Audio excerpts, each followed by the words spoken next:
106번 우리 현금 및 현금성 자산이에요. 왜 이래? 통화 및 통화 대용 증권, 그 다음에 요구 불예금, 당좌보통, 현금성 자산, 취득 당시 만기가 3개월. 그래도 지폐 맞고요. 우표 아닙니다. 우표는 돈 아니죠.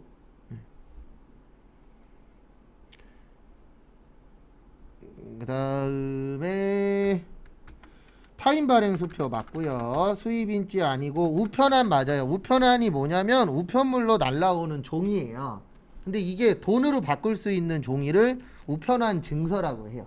그래서 우편안 나오면은 돈으로 처리를 해주시면 됩니다. 그 다음에 정기예금 아니에요. 2년이라. 그 다음에 수표 맞습니다.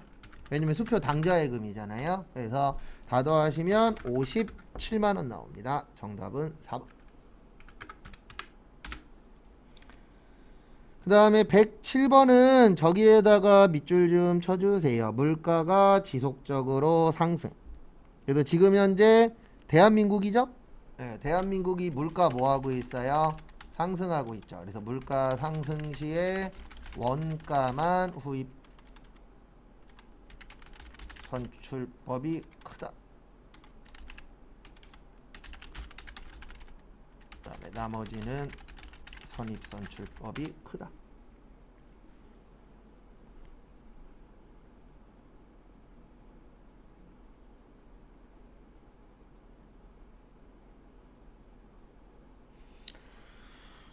그래서 거기 보시면 물가 상승 시에 원가 물어봤죠? 원가는 후입입니다. 정답은 1번. 그러니까 요런 거 맞추려고 외운 거예요, 이게. 그 다음에 108번은 열심히 컨트롤 F 치시면 일단 4번 나와요. 그리고 칠 때 없는 거 있거든요. 일단 없는 건 패스예요. 네. 그래서 패스하면은 전신전화 가입건이 기타 비유동 자산. 그리고 이럴 수가 있어요. 이렇게는 거의 안 나오는데 만약에 1번, 3번, 4번이 무형자산이야. 근데 2번은 안 나와. 그럼 당연히 2번이 답이겠죠. 그 부분은 참고하시고요. 109번은 어려워요. 왜냐면 배운 적이 없어요. 일단 4번은 아닙니다. 그러면 딱 봐도 몇 번 아니면 몇 번일 것 같아요? 1번 아니면 2번일 것 같죠? 정답은 1번입니다. 왜냐면 전기 2월 이익잉여금이 전기에 처리된 거예요. 그리고 우리가 잉여금이라는 게 남는 돈이거든요. 무슨 돈이라고요? 남는 돈. 그러니까 결론은 이게 수익, 이익이란 얘기예요. 그래서 이익 나서 남는 돈이다. 그래서 무슨 잉여금이라 그래요? 이익잉여금. 그러면 우리가 이익 나면은 주주나 이런 사람들한테 줘야 되거든요. 그래서 처분을 해요. 그래서 우리 주식하면 이거 준다 그랬잖아요. 주식하시면 배당. 배당이나 이런 것들 줘요, 안 줘요? 주죠. 이런 거 다 남아야 주는 거잖아요. 그리고 우리가 배당금만 주나요? 아니죠. 회사에서 잉여금으로 남으면 이런 것도 주잖아요. 성과급 같은 거. 성과급이 보너스예요.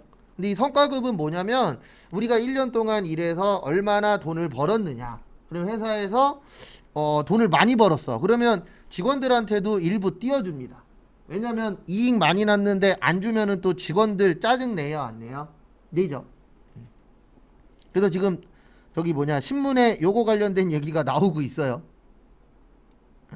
그 넥슨이라고 그 게임 회사 있는데 이익 많이 났는데 안 준다고 지금 직원들이 다른 걸 하고 계시는데 조심하셔야 되는 게 지금 대한민국이 경제가 전체적으로 올라가고 있어요? 떨어지고 있어요? 떨어지고 있죠. 잘못하면 잘려요. 딴 게 무서운 게 아니고 지금 현 정부가 원하는 게 취업도 잘 되지만 모두 잘 되는 거를 목표로 하고 있죠. 자르는 것도 쉬운 게 목표예요. 그래서 어떻게 바뀔지는 몰라요. 그래서 만약에 외국처럼 자르기도 쉬워. 그러면 말 안 들으면 다 뭐 해버릴 거예요? 잘라버릴 거잖아요. 그러니까 옛날하고 어떻게 돌아갈지 모르기 때문에 고민 잘해야 돼요. 왜냐면 잘못 선택했다가 예, 부동산처럼 회사에서도 난리 날 수 있어요, 없어요? 있어요. 그걸 아무도 몰라요, 어떻게 될런지. 근데 어쨌든 정답은 1번입니다. 그래서 작년 거에다가 올해 이익을 더해서 올해 거를 처분해야 되잖아요. 작년 건 언제 처분했어요? 작년에 했겠죠. 그래도 이걸 올해 할 필요는 있다, 없다? 없다. 그러면 몇 번만 남아요? 1번. 그래서 가능할지 모르겠는데 제 개인적인 예상은 현 정부에서 좀 건드리려고 노력을 하지 않으실까? 왜냐면 옛날부터 목표가 그거였거든요. 자르기 쉬운 회사 만드는 거. 그 다음에 110번은 저기에다가 밑줄 치세요. 무슨 법이요? 정률법. 우리 정률법 구하는 공식 어떻게 돼요? 취득원가 마이너스 감가상각 누계액 곱하기 정률. 그래서 첫 번째는 일단 취득원가 100이고요. 감가상각 누계액 없어요. 그 다음에 여기에 몇 프로 아래요? 20% 아래요. 그래서 첫 번째는 20만원. 요게 1차.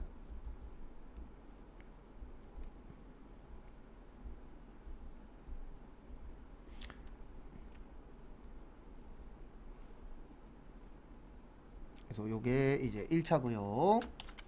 그 다음에 2차는 이렇게 구하는 겁니다. 100만원 빼기 20만원 곱하기 20%에서 16만원. 요게 2차. 그 다음에 거긴 3차 구하라고 되어 있죠. 그래서 100만원 빼기 20만원 곱하기 20%는 12만 8천원. 그래서 정답은 3번이세요. 누계액은 합친 거예요. 그래서 20만원에다가 20만원에 16만원에 12만 8천원 더하면 얼마예요? 48만 8천원 나오죠. 그래서 정답은 3번입니다. 그리고 계산 문제는 항상 알고 계셔야 되는 게 내가 그 계산을 당연히 할 줄 알아야 됩니다. 정률은 계속 여기 무게가 안 되고 20만 원을 계속 빼줘요? 잠시만요. 아이고. 답은 맞았는데 여기 잘못 썼어요. 여기 36이에요. 답은 맞았죠? 네.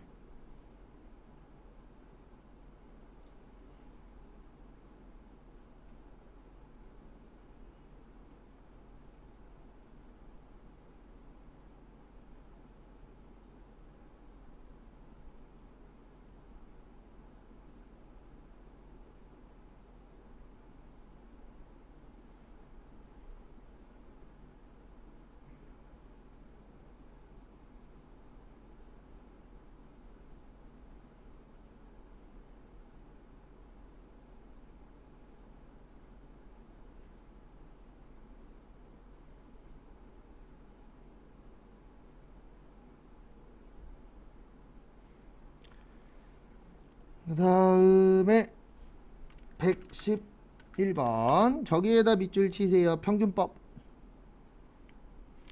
아까 힌트를 좀 드리긴 했는데요. 같이 한번 보시면은요.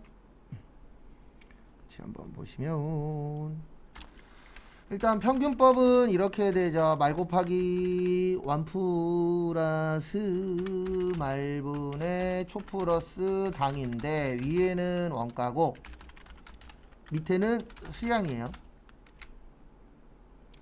거기 보시면은 필요 없는 거 물어봤죠. 정답은 2번입니다. 왜냐하면 초가 위에 있잖아요. 근데 위에 있는 건 뭐만 필요하다고요? 돈만 필요해요. 그래서 물량이 수량이잖아요. 수량은 밑에 있을 때만. 그래서 여기는 완하고 말만 필요하죠. 그래서 정답은 2번이세요. 기초는 물량이 아니고 뭐가 필요하다고요? 네, 원가가 필요합니다. 돈이 필요해요.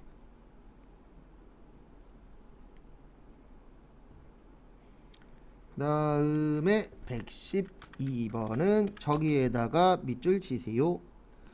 원재료. 그래서 이것도 공식 문제입니다. 계산 문제는 뭐 당연히 다 공식 관련된 거라고 봐주시면 되세요.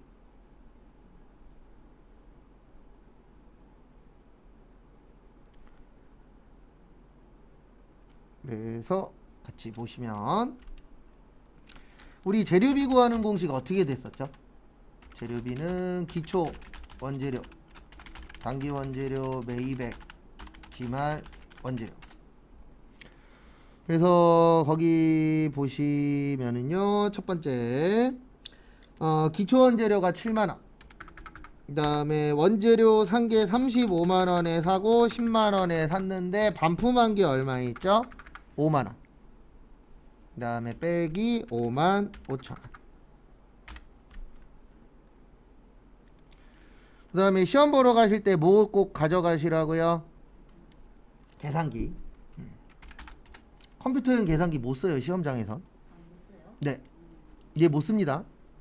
시험장에서 7만원 더하기 35만원 더하기 10만원 빼기 5만원 빼기 5만 5천원 해서 41만 5천원. 정답은 1번인데 1번이 중요한 게 아니고요, 계산 문제는 그냥 공식 싸움이에요. 그래서 공식 외우고 있으면 맞추는 거고, 공식 기억 안 나면 잘 찍으십시오. 시험은 어째 될런지 모르는 거예요. 찍은 게 많이 맞을 수도 있잖아요. 그림이 잡았습니다. 그죠? 잘은 없는데 있기는 있어요. 예. 근데 저도 압니다. 잘은 없어요. 그럴 확률이. 이제 없지는 않으니까요. 뭐 어떡하겠습니까? 희망을 가져야죠. 그 다음에 113번 종합원가 계산에 적용되는 완성품 환산량과 관련된 문제입니다. 그래서 같이 보시면 완성품 환산량은 정답은 1번이에요. 항상 때문에 틀린 거예요. 네. 우리가 맞을 수도 있지만 뭐 할 수도 있죠? 틀릴 수도 있죠. 근데 거기는 다 맞다라고만 되어 있잖아요. 그래서 모르겠으면 찍을 때 이거 놓고 찍으세요. 항상, 전부, 모두 이런 거 놓고 찍으면 대부분 잘못된 경우들이 많잖아요. 아닌 경우들도 있긴 있습니다. 근데 아닌 경우보다는 틀린 경우들이 훨씬 더 많아요. 맞는 경우보다. 그 다음에 2번 보시면 완성품 환산량은 공정이나 부분에서 수행한 총 작업량을 완성품 기준으로 바꾸는 거예요. 그러니까 무슨 뜻이냐면 이 완성품이라는 게 제품 이야기하는 겁니다. 완성품이 뭐라고요? 제품. 그래서 이 환산이 뭐 하는 거냐면 맞춰주는 거예요. 근데 뭐를 맞춰주는 거냐면 우리 제공품하고 제품은 덧셈 뺄셈이 가능할까요? 불가능할까요? 네, 불가능해요. 왜 불가능하냐면 제공품은 미완성품이고 제품은 완성품이잖아요. 그러면 단위가 같아요? 달라요? 달라요. 그래서 단위를 맞춰주는 거예요. 그래서 환산해 준다 그래서 완성품 무슨 양이라 그래요? 환산량. 왜냐면 우리가 계산이라는 거는 덧셈 뺄셈을 하려면 단위는 맞춰놔야 되잖아요. 그래서 개념은 그런 개념입니다. 그래서 어쨌든 정답은 1번이고요. 그 다음에 3번 저기에다 밑줄 치세요. 초기의 투입. 요 초기의 투입이 뭐냐면 모두 투입이에요. 그럼 우리 모두 투입은 완성도 몇 프로라 본다 그랬죠? 100%로 본다 그랬죠? 그러면 100%는 영향이 없기 때문에 똑같아요, 결과값이. 그래서 3번도 맞고요. 그 다음에 물량에다가 완성도 곱하는 거 맞습니다. 그래서 정답은 1번이세요. 저것 때문에 틀린 거예요. 뭐 때문에요? 항상 때문에. 항상 맞지는 않습니다. 맞을 때도 있고 틀릴 때도 있죠. 그 다음에 114번은 저기에다 밑줄 치세요. 직접 재료비 기준. 우리 기준이 중요해요.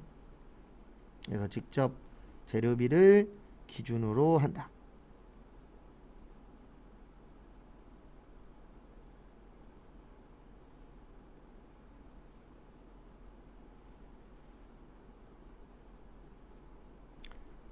그래서 보시면은요, 다음 페이지. 그래서 제조 간접비가 현재 100만 원이 있어요. 그리고 제가 이거 많이 쓰거든요. 분수. 네, 분수 쓸 때는 항상 전체분에 해당되는 거예요. 그래서 거기 보시면 총이 100만 원입니다. 그 다음에 지금 A 구하라 그랬죠? A가 얼마예요? 30만 원. 그래서 항상 이렇게 되는 거예요. 전체분에, 분모는 항상 전체예요. 분수 쓸 때. 그 다음에 분자는 해당되는 거. 그래서 지금 A라 그랬으니까 30. 만약에 똑같은 문제인데 B 구하라 그러면 몇을 쓰셔야 돼요? 20을 쓰셔야 돼요. 그래서 정답은 2번에 30입니다. 그래서 제가 분수 같은 거 만들 때 몇 분의 몇 이런 거 어떻게 만드는 거냐면 밑에는 항상 그 해당되는 전체적인 내용이에요. 그래서 지금은 재료비니까 100만 원이 되겠죠.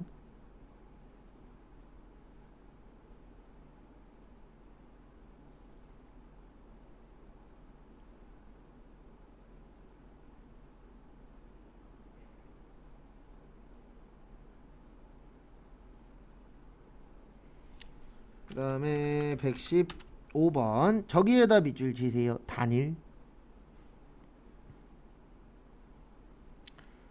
우리 단일의 뜻이 뭐죠? 몇 가지요? 한 가지. 그래서 우리가 예전에는, 지금은 아닙니다. 예전에 대한민국을 단일민족이라 그랬잖아요. 근데 지금은 아니에요. 지금은 외국인 분들이 많기 때문에 지금은 아닙니다.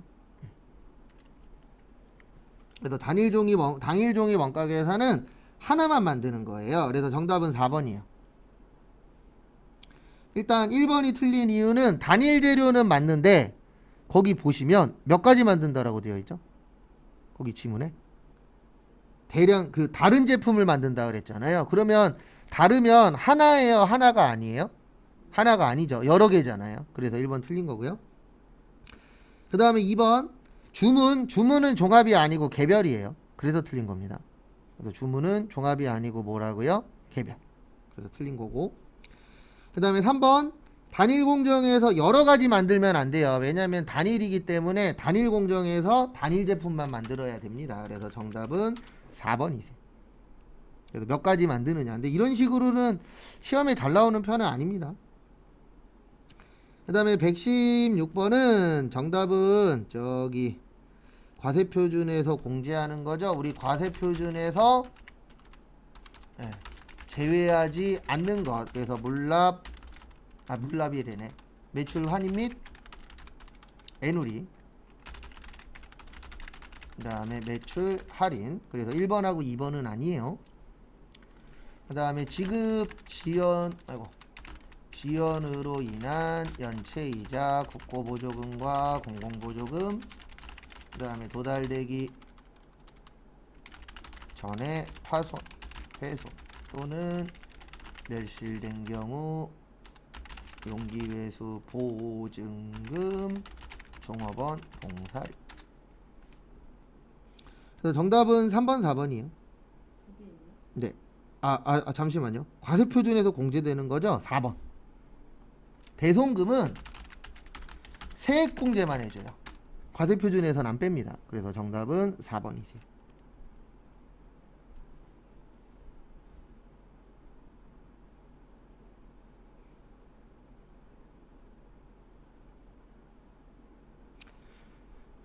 그 다음에 117번 정답은 두 개예요. 117번은 정답이 1번하고 3번입니다. 일단 우리나라는 단일세율이에요. 부가세 몇 프로예요? 네, 10%예요. 그래서 1번 틀렸고요. 그 다음에 두 번째 거기 보시면 3번도 틀린 이유가 뭐냐면은요, 세금계산서 교부할 수 있어요. 그래서 간이과세자는 개인만 되고 직전연도 공급대가가 8천만원 미만이어야 되고, 그 다음에 공급대가가 4,800만원 미만이면 영수증 발행한다 그랬죠. 그러면 4,800만원이 넘으면 발행할 수 있다 없다? 있다. 그 다음에 공급대가가 4,800만원 미만이면 납부도 면제입니다. 그래서 정답은 1번, 3번이세요. 그래서 1번이 틀린 이유는 2%, 3번이 틀린 이유는 세금계산서 발행할 수도 있다가 맞는 겁니다. 근데 거기는 없다라고 되어 있죠.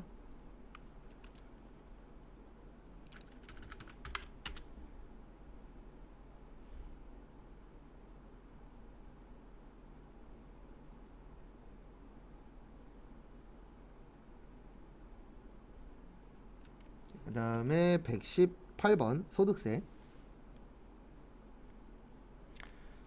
보시면 토지 건물 및 부동산에 관한 권리의 양도가액과 취득가액은 원칙적으로 양도 당시 및 취득 당시의 실거래가 맞죠? 그래서 얼마에 거래했느냐 중요합니다. 그 다음에 기타 소득은 300만 원 맞아요.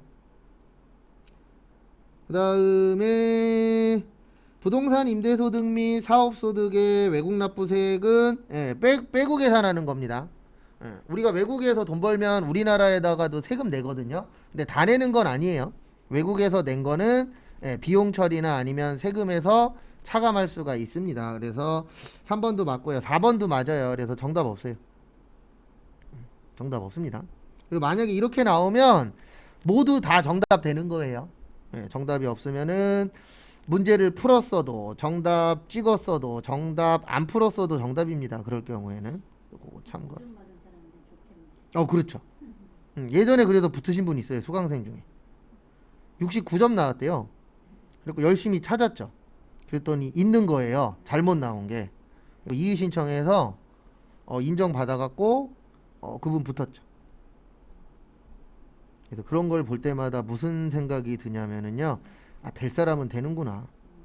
왜냐면 그분 야간반에서 수업도 별로 안 들었거든요. 수업 시작한 지 얼마 되도 않았는데 봐갖고 붙었죠.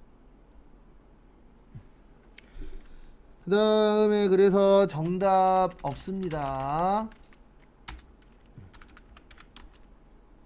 그 다음에 119번 보시면 종합소득세 계산에 관한 것 중 틀린 것은 비영업대금도 세금 내요. 그러니까 비영업대금의 이익이 뭐냐면 우리 회사는 주식하는 회사 이자 받는 회사예요? 아니면은 물건 파는 회사예요? 우리 회사는 물건 파는 회사죠. 근데 거기에 물건 파는 회사가 사업과 관련 없이 돈놀이 할 수도 있어요. 돈 빌려주고 이자 받을 수도 있잖아요. 그럴 경우에는 종합과세 하셔야 됩니다. 맞아요.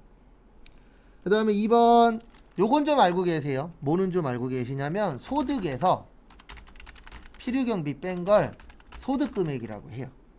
그래서 요거는 알고 계시면 문제 풀 때 좀 도움이 됩니다. 그 다음에 두 번째 소득금액에서 소득공제를 빼면 이게 과세표준이 되고요. 여기에다가 세율 곱하면 산출세액이 돼요.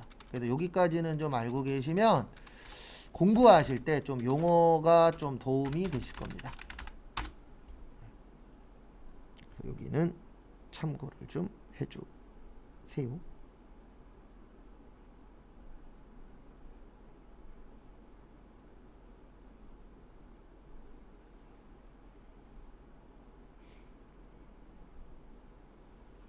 그래서 어쨌든 우리가 필요한 거는 2번 맞습니다. 산출세액이라고 한다. 그 다음에 소득금액에서 소득공제 뺀 거 과세표준 맞아요. 그래서 정답은 저기 4번입니다. 부동산 임대소득은 연말정산 안 해요. 부동산 임대소득은 종합과세예요. 종합과세고 연말정산 아닙니다. 그래서 정답은 4번. 그 다음에 120번은 요거 저것 좀 외워놔 주세요. 세율. 세율도 시험에 종종 출제가 되니까요. 세율을 좀 외워 놓으시면은 도움이 좀 되실 겁니다. 그래서 어쨌든 같이 한번 또 보시면은요. 이자하고 배당은 14%. 그 다음에 비영업 대금의 이익은 25%.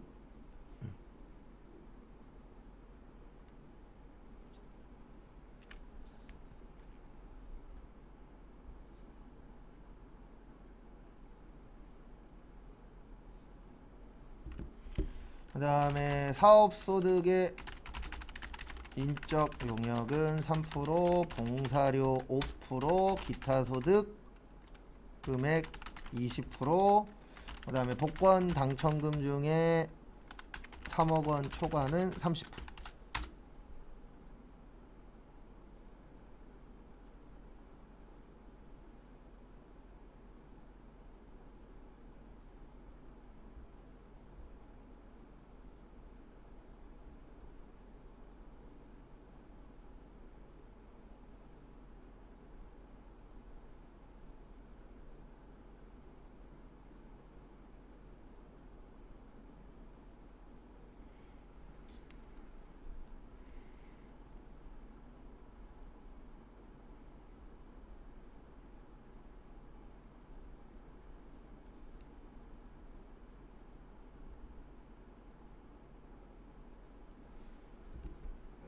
정답은 틀린 거는요 1번, 2번, 3번이에요. 답 3개입니다. 이거 1, 2, 3번 다 틀렸어요. 그래서 14, 14인데 근데 옛날엔 15% 맞아요. 그리고 일용 근로자는 10%가 아니고 6%예요. 왜냐하면 우리나라 최저세율이 6%거든요. 그래서 최저세율 적용하도록 되어 있습니다. 그래서 그거 참고하시고 그다음에 잠깐 쉬었다가 30분에 분계 조금 풀고 마무리할게요.